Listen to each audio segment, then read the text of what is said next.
Begin to see warmer weather, you may find more than just pets hanging around the neighborhood. Wildlife animals tend to appear more at this time, especially now during nesting season.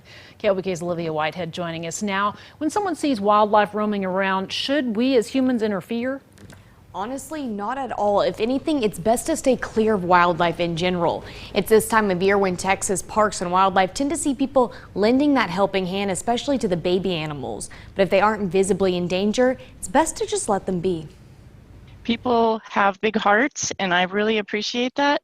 But they'll see, a young fledgling on the ground next to a tree, and that's part of the natural processes oftentimes. And people think it's an abandoned baby and take it away from its natural setting. Something Texas Parks and Wildlife also sees with deer, bunnies, and even bats. The bats are migrating back up through this area.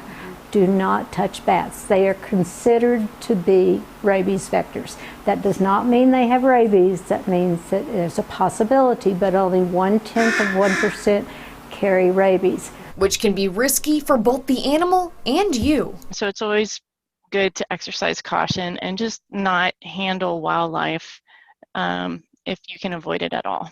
Which is why experts urge you to hold off unless there are clear injuries. I would assume that you probably would want to just pause and keep your distance from the young wildlife and watch them. Wait a day, and if you're still seeing that same individual that seems to be in distress at that point, then maybe that's time to step in. The next step is calling your local rehabilitator. That's where Gail Barnes comes in. This baby bird does not have all of its feathers, as you can see right here. So it can't regulate its body temperature, so it needed to be brought into the Wildlife Center. They were pulled out of the pouch. They're just now getting their fur. As possums, birds, and squirrels fill up the cages, the center looks for community support. This is our most expensive time of the year, and any donations would be appreciated.